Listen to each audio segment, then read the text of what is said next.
Ain't no half stepping with Marcus J. We're back.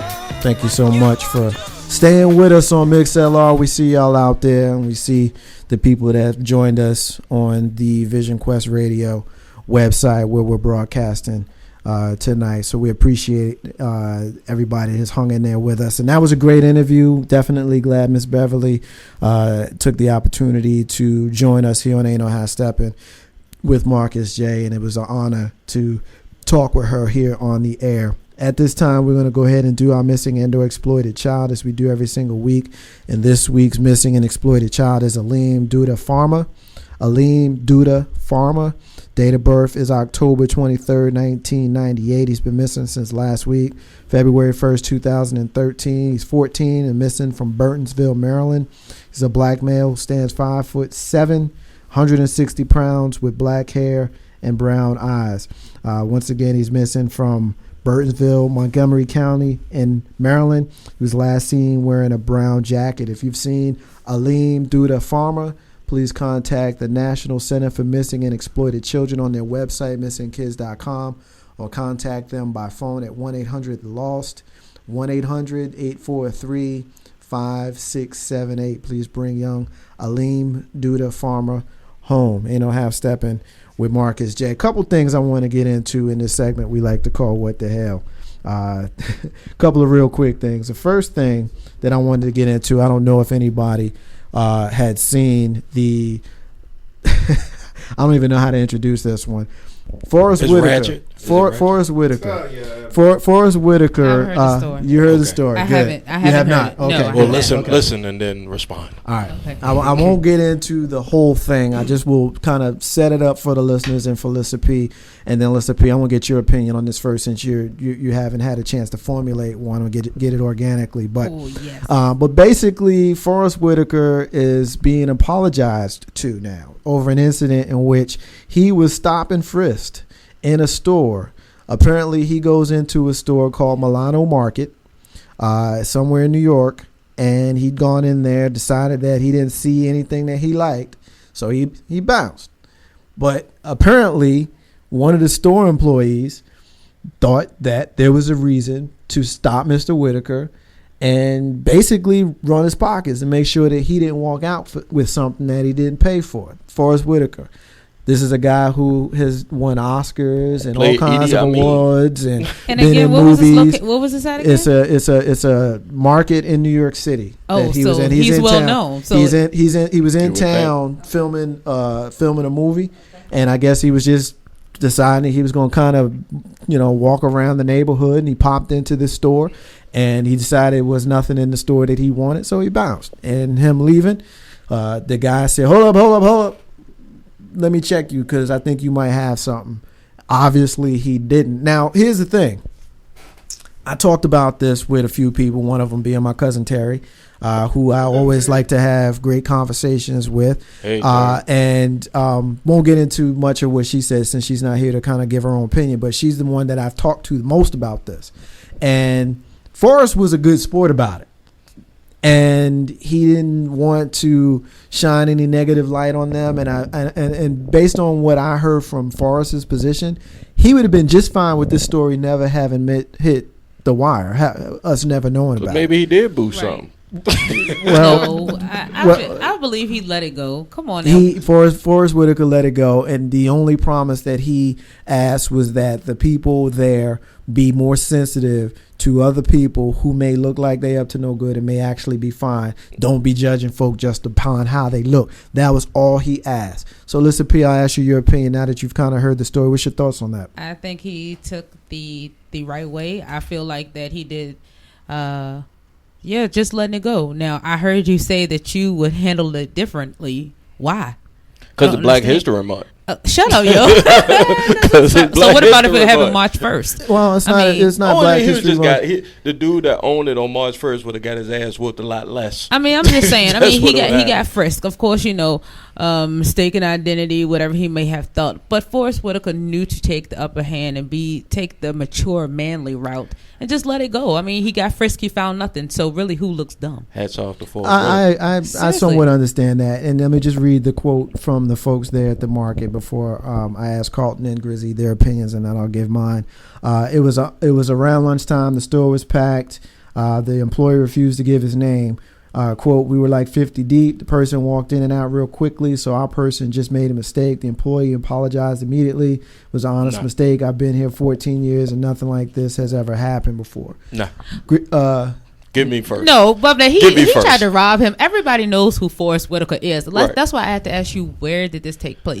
Probably Midtown Manhattan. If it was in Africa somewhere, then maybe. But they even know him over there. What did he do the movie Blood Diamond? When Marcus posted this story on Facebook and I read it, and now he's talking about it now, I think back, I saw on TMZ where Cat Williams, another comedian, went off on a kid up in Target and smacked him up. Yes, but that was different. No, because we don't know what that conversation was. But what we were told was said, that would probably be the third rights hand, for fourth him hand. to. We don't know what that boy said to Cat, because knowing where Cat Williams came from, if you come talking sideways to me, you're going to get hurt up. Well... So and this is what I'll say, Marcus. I know you probably have a opposing view to this, but if it was me, whether I was Forrest Whitaker, it doesn't see really. It's not about Forrest Whitaker, the celebrity in this particular situation. That's a brother. It's the principle. Yeah, it's the principality of it. Right. It's a brother going into a shop to look for something. He didn't see what he wanted, or he didn't like what was in there, and walked out. And then some Upper West Side kid came in and stopped him, and not only stopped him but frisked him. Man, whatever. For real talk. Have you seen Forrest Whitaker lately? Have you seen his eye? Yeah, that's like scary. So I would probably frisk him too. But even still, with a sleeping eye, and losing a whole bunch of weight, that's not a reason for you to come and put your hands on me to see if I got something. Calm Banks. I'm looking at it like this, dude. Come up here and touch me like this. You at least need to tell me why you grabbing me on like this. All right, for real. You need to tell me why you grabbing on me like this. Second of all, do you know who I am? Exactly. If you that's have, exactly how I'm going to be. If you have Forrest Whitaker money, you wouldn't care. But that's playing the celebrity part of it. And so to a Caucasian in that situation, he don't care if you a famous actor or won Academy or an Oscar-nominated award, because to them, we all look the same, right? Well, I mean, I can't speak for what the thought process was of the person who you can't excuse the employee's behavior. The employee who refused to give his name, which I have some issues. I have some issues with that. But here's my thing with it: I wouldn't want to make a big deal about what my reaction would be and make it seem like I would make a grand case of it. However, what I do make a point of saying is this was a situation where I see profiling here. Totally. You got a dude that comes into the store and he looks a certain kind of way, and because he decides to walk out, what is it about him walking out makes you think that he did something untoward? You know what I'm saying? Like, did he put his hand in his jacket pocket? Did he move a little too swiftly for your, was he looking over his shoulder? I mean, what is it about that? And I guess I would like to know a little bit more about the situation before I would really determine what my course of action would be. But I'll be honest. But with you. But you know what? It could have been those things, because Marcus J, the things that you just named, those are probably things that happened. What made you name those things? Are those peculiar things that you look for? I don't necessarily say that they're peculiar, but I could see if I was a security person, I could see how I may think that, but I'd be curious. They say it's the first time that this has ever happened in 14 years, but we also know that this is something that happens to black men and women to a lesser extent when they go into stores. There's issues of profiling, and it's something that some of us are a little bit sensitive about. Let's take Forrest Whitaker, the celebrity out. Let's say it was an Arabian dude, Islamic dude that was in that situation. What I'm sure that this bodega, because it sounded like it was a deli or some type of side market somewhere in a decent part of town in Manhattan, because Forrest Whitaker ain't gonna go to the Bowery to go shop for flowers or whatever the case may be. But so they may have been accustomed to a certain clientele, and so when they saw this tall black man, coming in there, they was like, oh, well, what are you in here for? I'm just saying, when you put yourself, take yourselves out of a moment, because we all 4 black folks in this room, and take yourselves for a moment out of that mindset and put ourselves in the employee's mindset. He's used to seeing nice, rich, upper class Caucasian folks coming and patroning his establishment or his boss's establishment. So when he see a brother coming in there and all of a sudden walk out and didn't buy nothing, I understand that, but I don't know that I agree that the assumption is that he did something wrong just because he didn't buy anything. We're also talking about the town that endorses stop and frisk. Yeah. We talking about New York City. We had 2 New York City police officers on this show last year. One of them endorsed it and the other one didn't. So, and weed is legal in Colorado. Well, yeah. And Washington. California. But here's the thing. I think a lot of times we speak when we shouldn't speak and we don't speak when we should.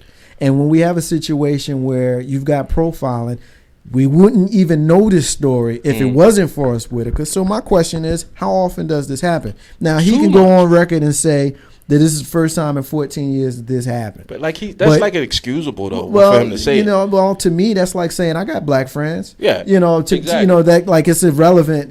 Because he's if lucky you got he friends, didn't get hurt up. If you got friends, it shouldn't matter. Lucky he got hurt up. If you got friends, it shouldn't matter what color your friends are. If your friends are black or your friends are white or your friends are other, it shouldn't matter. True. So the fact that this never happened before shouldn't matter. It happened today. Now, Forrest Whitaker, he took the high road, and I don't blame him for deciding to go that route. All I'm saying is, I would be curious to know, if not that bodega, in other bodegas in the area and around the country, around the world, how often do people, black people, or any people for that matter, get stopped and frisked simply because they don't buy anything in the store? Now, I'm going to tell you something that's jacked up. Every once in a while, when I walk into a store and I walk out without buying anything, I'm nervous as hell when I'm leaving, and I know I ain't got nothing on. I'll wait for somebody to say something to me. Because you automatically think that things are going to start buzzing. Like the security thing.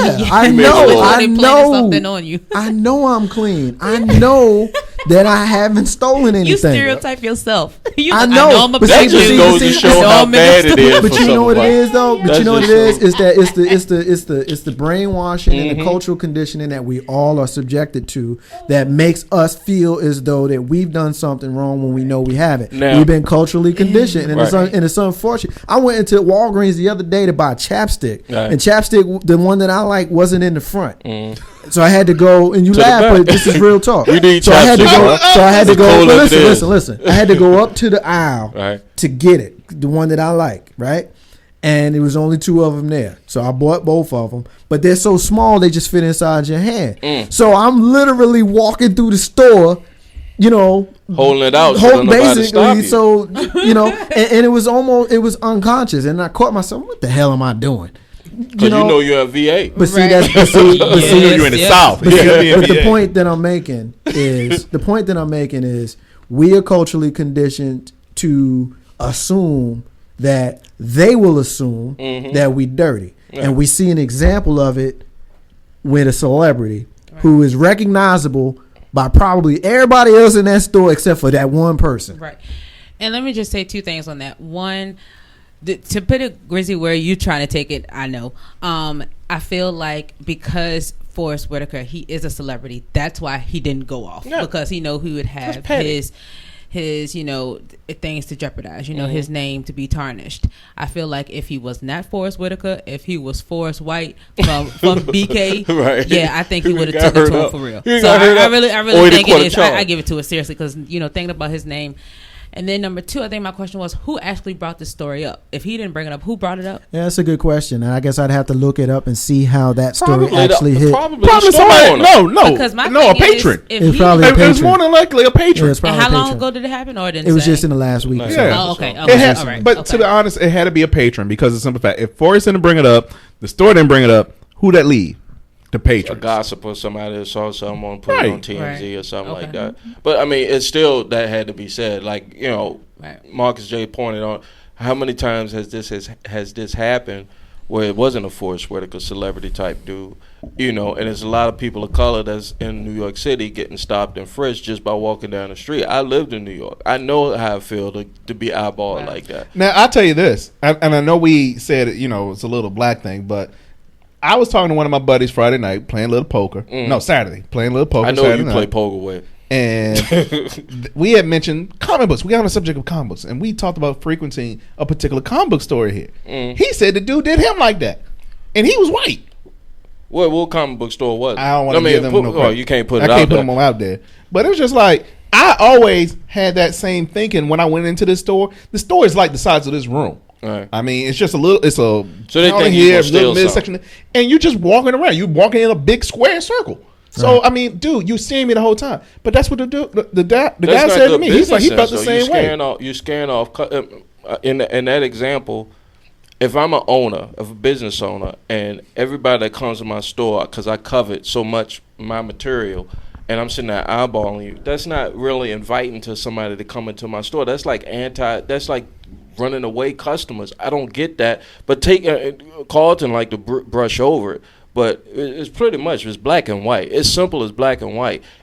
A white boy ain't going to get stopped like that. A white boy not going to get stopped and frisked. And I'm sure it was in a good part of Manhattan, because why would Forrest Whitaker be in a bad part of Manhattan from the economic background he from? Right. So bottom line is, they saw a big black man coming in the store, didn't see him before, he didn't see what he wanted. He better be glad he didn't bring his son. What my point is, I'll get straight to the point. You going to try that employee on the wrong brother one time, you're going to get hurt up. And the brother might do some time for it or whatever. But to me, it's the principality of it. Yeah, I mean, it is what it is. I mean, I can't speak for you guys' experiences, but, you know, being profiled is not a good feeling. You get pulled over and all of that sort of stuff. I mean, it's happened to me, not quite as much now as it did when I was younger, but, you know, how many white kids happened. you know have that conversation? I'll use this for an example. I have 3 young black men, and I've had that conversation with my oldest one, my middle child, and my youngest child, and he's 11, about profiling. Yeah. How many kids who are not of color, parents have to have that conversation with? That's a good question. I guess I'm not any other race, so I guess I don't know. Right. But they don't have that conversation. Well, it depends on where you are. No. Honestly, let's bring in our southwestern states. Okay, now if you're of a Spanish or a Mexican descent, you're gonna get profiled. But don't make it right. I'm not. But your question was, I'm going back to the answer to your question. That Hispanic person in Arizona, New Mexico, parent is having that conversation with their child. What we're saying and what the culture should be saying is that conversation is not need to be had. It doesn't need to be had. But your question was, how many other races have that? And that's the question. You're right. You answered that question, but that just goes to speak to the people of color. You know, it's like, he getting high. He about to have I see you took this scarf off. He popped a molly. But I'm just, my point is that even in this day and time in 2013, with an African American president, Marcus like to call him half white, half black, but we know how they recognize him. We can deny. We can try. No, he's black. He's black. I made that reference to make a point when I was introducing our guest, but. Yeah, I mean, you could just he a black dude. But I mean, even still, it doesn't matter if the president is black, like Jesus say, or if the governor is black. They're gonna still look at us. When I say, I don't like to use pronoun, white folks still look at us with a jaundiced eye, so to speak. Like, why are you here? I've been in decent restaurants. Why are you here? Or I've been driving on the road. Why are you in this subdivision? The only thing that I'll say, I don't like that. The only thing that I'll say to that is I don't want to generalize, so I won't endorse the generalization. While I understand the spirit of what you're saying, while I understand the spirit of what you're saying, and I tend to agree with you, I also know that there's some good white folk. Just like there's some bad black folks. Like John Brown? Like John Brown. Okay. There's some good and there's some bad on both sides of the aisle. But what I would prefer to focus on is the actions of the ones in question. The ones in question. So let's fix them. Let's move on from this.